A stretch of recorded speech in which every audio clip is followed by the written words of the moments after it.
Assalamualaikum warahmatullahi wabarakatuh. Salam solusi, salam diskusi. Perkenalkan, nama saya Afra Mawadah. Saya Dharma Subianto. Kami dari kelompok 2 PBA 3. Hakikat manusia dalam konsep Islam adalah makhluk yang diciptakan oleh Allah Subhanahu wa Ta'ala, memiliki berbagai potensi untuk tumbuh berkembang menuju kepada kesempurnaan.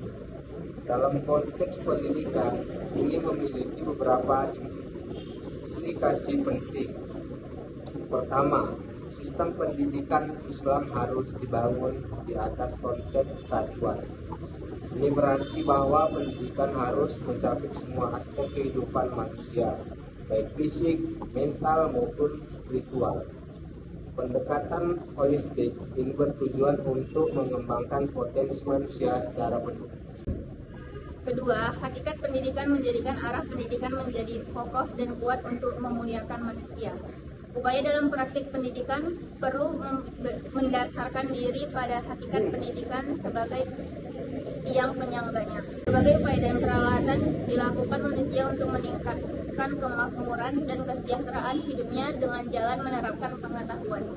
Jadi, pendidikan dalam Islam bukan hanya tentang pengetahuan intelektual, tetapi juga pembentukan karakter dan pengembangan potensi manusia. Perspektif Islam tentang hakikat manusia. Islam melihat bahwa naluri manusia, khususnya manusia, merupakan penghubung antara jiwa dan raga. Baik tubuh maupun jiwa adalah substansi otonom yang tidak tergantung pada kehadiran yang lain. Jadi, hakikat manusia adalah jiwa. Sedangkan jasad hanyalah alat yang digunakan oleh jiwa untuk melanjutkan kehidupan material di dunia material, yang bersifat pembantu dan jiwa esensial, dengan alasan bahwa jiwa itu sendiri tanpa tubuh material tidak dapat dikenal sebagai manusia. Al-Quran sebagai sumber utama epistemologi dalam filsafat Islam menjadi fondasi pengetahuan tentang hakikat manusia. Sebagaimana disebutkan terdahulu, ditinjau dari segi kata istilah.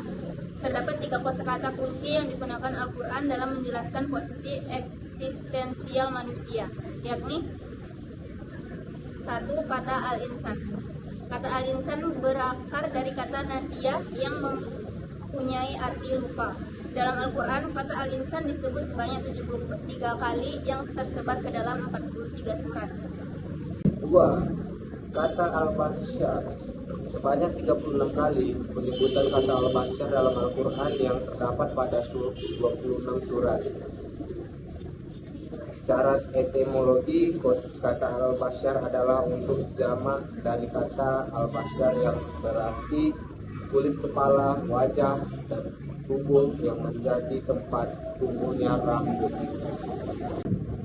3. Kata anas. Dalam Al-Quran, kata anas disebut sebanyak 240 kali yang tersebar pada sejumlah 53 surat.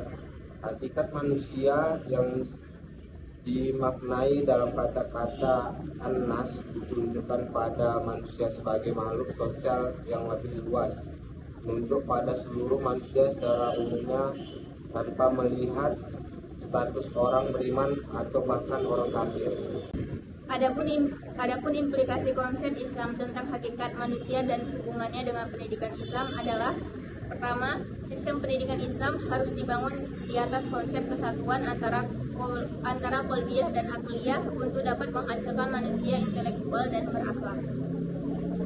Yang kedua, pendidikan Islam harus berupaya mengembangkan potensi yang dimiliki manusia secara maksimal, sehingga dapat diwujudkan bermuatan hard skill dan soft skill.